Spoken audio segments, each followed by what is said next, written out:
Next வந்து இப்போ இந்த கிரக சேர்க்கையில இன்னொரு விஷயம் சொல்லணும். என்ன சொல்லணும் அப்படின்னா, இப்போ நம்ம 2 கிரகம், இப்போ எக்ஸாம்பிளுக்கு வந்து நம்ம என்ன சொன்னோம்னா, இப்போ சந்திரன் சனி, இப்போ இங்க செவ்வாய் ராகு. இப்போ இந்த சந்திரன் சனிக்கு ஒரு பாவத்தை சொல்லியிருக்கோம், செவ்வாய் ராகுக்கு ஒரு விஷயத்த சொல்லியிருக்கோம். இப்ப இந்த செவ்வாய் இங்க இருந்து ராகுவும் இங்க இருந்தால் இப்ப என்ன மேடம் அப்படின்னு கேட்டா, இந்த சந்திரன் சனிக்கு உண்டான பாவமும் அங்க பாதிக்கும், செவ்வாய் ராகுக்கு உண்டான பாவமும் பாதிக்கும், சனி ராகுக்கு உண்டான பாவமும் பாதிக்கும், சனி செவ்வாய்க்கு உண்டான பாவமும் பாதிக்கும், சந்திரன் ராகு இது எல்லாமே பாபகிரகங்கள் மாதிரி. இப்ப புரிஞ்சுதா? அப்ப உங்களுக்கு எல்லாத்தையுமே கால்குலேஷன் பண்ணுங்க. அப்போ டோட்டலா நம்மளை ஒரு இடம் பாதிக்குது அப்படிங்கும் போது நான் இதுக்கெல்லாம் என்னென்ன சொன்னனோ அந்த இடத்துக்குரிய கோயில்களுக்கு நீங்க போயிட்டு வரும்போது இந்த கிரக சேர்க்கை நம்மளுக்கு பாதிக்காது.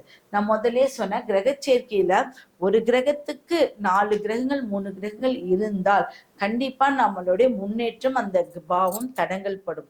அதுக்கு இப்ப 2ஆம் இடத்துல முதல் இடத்துல இருந்தால் என்ன பண்ணும் அப்படின்னா, நம்ம வாழ்க்கையில நம்மளுடைய முயற்சி ரொம்ப குறைவா இருக்கும். 2ஆம் இடத்துல இருந்துச்சுன்னா பணத்தட்டுப்பாடு ரொம்ப இருக்கும். 3ஆம் இடத்துல இருந்துச்சு அப்படின்னா, இத்தனை கிரக சேர்க்கையா இருந்துச்சு அப்படின்னா நம்மளுக்கு நல்ல நண்பர்களையும் நல்ல ஒரு வட்டாரத்தையும் நம்மளுக்கு கொடுக்காது. மாமன் வகையிலும் நம்மளுக்கு நல்ல உபயோகங்கள் இருக்காது. இளைய சகோதரர்களும் உபயோகமாக இருக்காது. 4ஆம் இடத்துல இருந்தால் நம்மளுக்கு ஒரு தாயோடைய அன்பு, அடுத்தது குடும்பஸ்தானம் அமைக்கிறது, ஆரம்ப கல்வி எல்லாமே நம்மளுக்கு தடங்களா இருக்கும். அடுத்த 5ஆம் இடத்துல இருந்தா உங்களுக்கு குழந்தை செல்வம், ஒரு உயர்வு, கௌரவம் எல்லாம் கம்மியா இருக்கும். 6ஆம் இடத்துல இருந்தா எப்ப பாரு எதிரிகளை உண்டாக்கிட்டே இருப்பீங்க. நோய் நம்மளே சம்பாரிச்சுக்கிற மாதிரி இருக்கும்.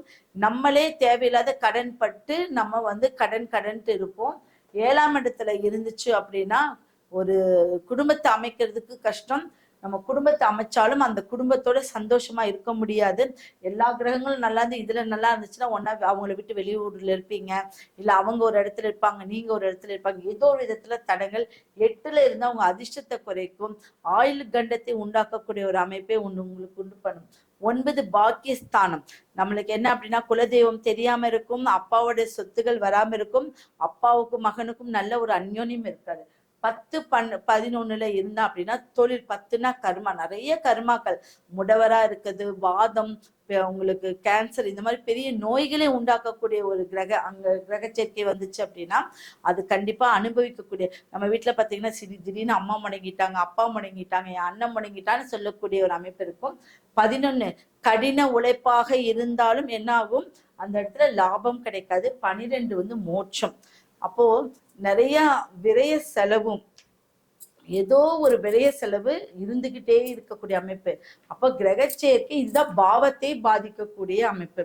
அப்போ 12 பாவங்களும் நம்மளுக்கு ஒரு 2 கிரகத்துக்கு மேல கிரகங்கள் இருந்தா அது வந்து போராட்டத்துக்குரிய கிரக சேர்க்கை.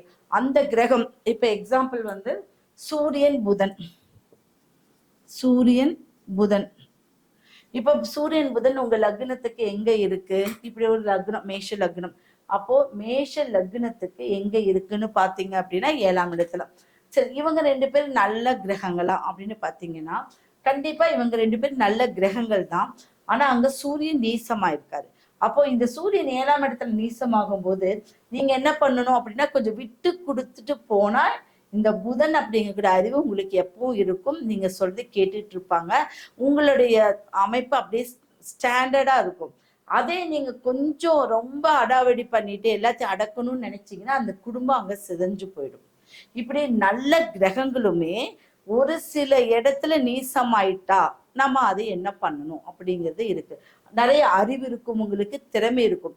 அப்போ நீசமானவங்க அப்படியே மேசத்துல இருந்திருந்தாங்கன்னு வச்சுக்கோங்க, சூரியன் நீங்க உச்சம் இல்லையா, அப்போ உங்க அறிவு பயன்படும். மற்றவங்களுக்கு நீங்க சொல்லி கொடுக்கக்கூடிய ஆசானா இருப்பீங்க. உங்களுடைய திறமை வெளிப்படும், கலைநயம் கிடைக்கும், சாஸ்திரம் சம்பிரதாயம் எல்லாத்துலயும் நல்ல முக்கியத்துவம் கொடுப்பீங்க. அதே கிரகச்சேர்க்கை இங்க வரும்போது கொஞ்சம் தடங்களா இருக்கும். இந்த மாதிரி நம்ம ஜாதக கட்டத்துல என்னென்ன கிரகங்கள் நம்மளுக்கு வலிமையா இருக்கோ இதெல்லாம் பார்க்கணும். அடுத்தது பாத்தீங்கன்னா புதன்